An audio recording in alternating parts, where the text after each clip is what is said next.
Palacio, number 1. Senator Simons. Thank you very much, Mr. Speaker. Merci, Monsieur le Président. I rise today to speak in support of the inquiry into immigration and its connection to Canada's past, present and future prosperity, as championed by my respected colleague, Senator Omidvar. This is a topic of special importance to Albertans and Edmontonians, the people I am so proud to represent.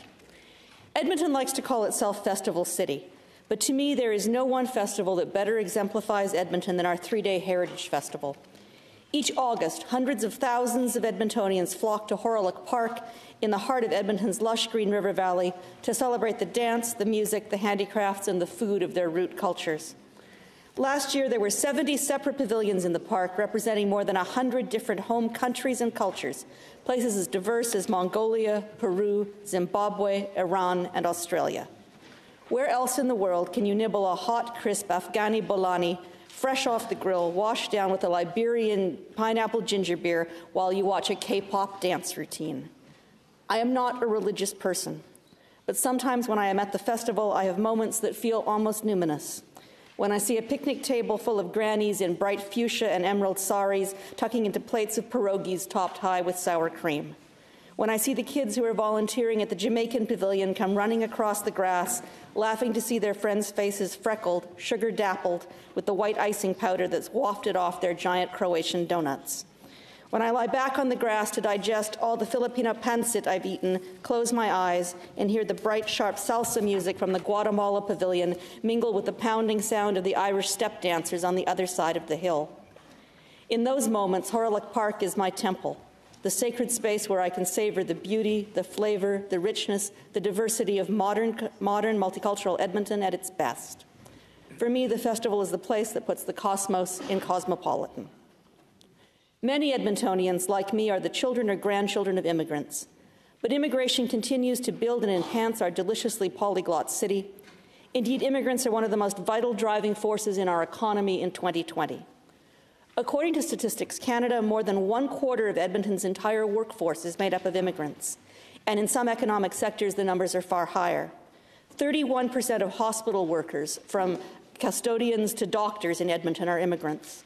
So are 52% of people who work in nursing homes or elder care facilities. But it's not just in healthcare that Edmonton relies on immigrant labour. Immigrants make up more than 30% of those working in banking, in manufacturing, in the transportation sector. And let it be said, the numbers in Calgary, our sister city to the south, are even more striking. In Calgary, immigrants make up 1/3 of the labour force, including more than 60% of those working in care homes. In Calgary, 47% of all engineers, and in Calgary, that's a lot of engineers, 47% or nearly half are immigrants, as are 33% of all Calgarians working in professional or technical services. And it's not just Calgary's energy sector that depends on immigrant labour. More than 40% of those who work in Calgary's vital tourism sector are immigrants too.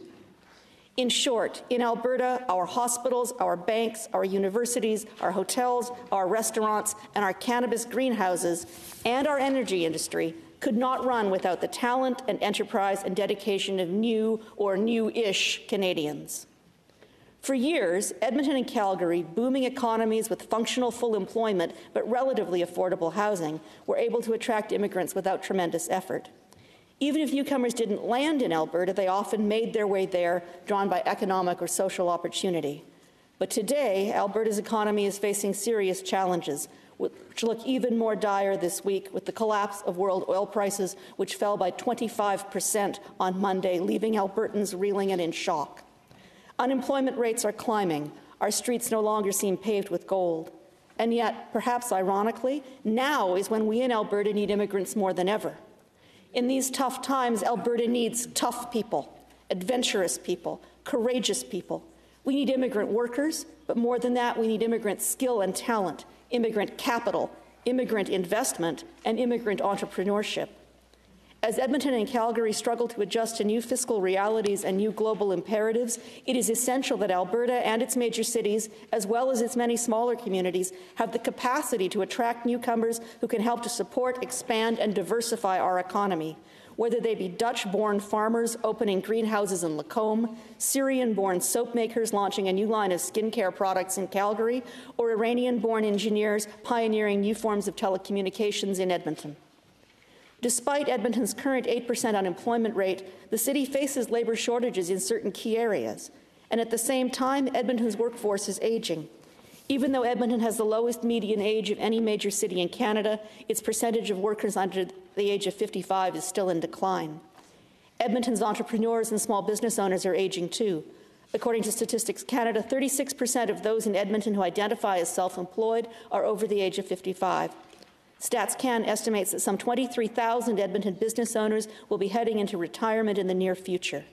Edmonton needs a new generation of entrepreneurs to drive growth in key industries, and decades of research show that immigrants are more likely to start their own businesses, more likely to become entrepreneurs than are those born Canadian. And Edmonton needs that fresh entrepreneurial energy, vision, and investment capital to thrive, whether the businesses involved are mom-and-pop restaurants or high-tech computer firms. Down the road, Calgary is in a similar bind. According to Statistics Canada, Calgary's 55-plus workforce has grown by 62% since 2010. Put it another way, more than 170,000 people in the Calgary workforce are over the age of 55, while at the same time the number of Calgarians between the ages of 20 and 24 is down by 4.4%. More than 1 out of every 5 Calgarians working in professional, scientific, and technical services is over the age of 55, including 6,800 engineers, engineering managers, and engineering technologists. 1 in 4 Calgarians working in the health sector is over 55 as well. Now, here in the Senate, we all know that 55 is the new 30, and that being over 55 does not mean that your working life is over. Still, given its demographics, Calgary needs the injection of new blood and new life, of young skill and fresh verve that immigration could bring.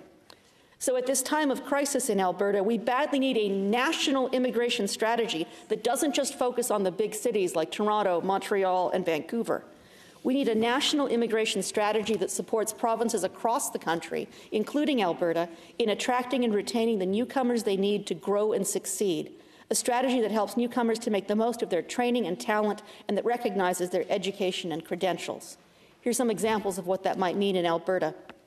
According to federal data, Alberta has consistently lagged behind other provinces in attracting foreign students. Between 2007 and 2016, the number of international students with valid student permits in Canada increased by 130%, from 179,146 to 412,101. However, over that same time period, the percentage of foreign students in Alberta increased by only 80%, a big increase to be sure, but far less than 130%. Let me put it another way for emphasis. As of December 31st, 2016, Alberta had only about 5.7% of all international students in Canada, despite having a share of the national population more than twice that large. I'd like to see this inquiry help us to understand why Alberta's post-secondary institutions aren't keeping pace when it comes to attracting the best and the brightest, the future scientists and engineers and doctors and intellectuals and artists who could help our province and our country flourish, not just as students, but should they decide to stay. Un autre exemple, il y a une population de langue française de plus en importante à Edmonton. Selon le recensement de I always get this mixed up, 2016, oui, 2016, 2016, bon. Plus de 27 000 citoyens d'Edmonton ont déclaré avoir le français comme première langue officielle parlée. En outre, le recensement a permis de découvrir en près de 7 000 citoyens d'Edmonton ont déclaré parler français et anglais, meilleur que moi, j'espère, français et anglais, ce qui fait cette ville, selon Statistique Canada, un des centres urbains canadiens ayant la population bilingue, français et anglais, la plus importante à l'extérieur du Québec. Une réalité démographique qui m'a aussi surprise en vérité. L'immigration francophone, en particulier celle de provenance d'Afrique, favorise la vitalité francophone d'Edmonton, mais les nouveaux arrivants n'ont souvent pas accès aux services en français dont ils ont besoin une fois qu'ils arrivent dans la ville. J'aimerais que la façon dont le gouvernement fédéral pourrait appuyer davantage les immigrants francophones hors Québec fasse l'objet de l'enquête. Yet another example. I'd like to see this inquiry take a close, hard look at both the temporary foreign worker program and the live-in caregiver program, which play a huge part in Alberta's economy, to ensure that they are working to the benefit of the workers, the employers, and the provincial economy, to ensure that workers are neither marooned nor held hostage by irresponsible or exploitative employers. How can we find ways to guarantee that people who've already demonstrated their work ethic, their integrity, and their ability to adapt to Canada, to make sure that they get the smoothest possible path to permanent residency and to citizenship? I could go on, but I shall not belabor you with examples here, and I am mindful of the clock. What we need most of all is to lose the mindset that we are doing people some sort of grand favor by letting them move here. No, what we need to understand is that immigration is a mutually beneficial, symbiotic relationship, that Canada needs immigrants every much as bit as immigrants need Canada. I want to thank Senator Omidvar for launching this timely inquiry. As an Albertan, I have to say the timing could not be more apt. And next August, I invite you to join me in the park at Horilock Park, and the Bolanis will be on me.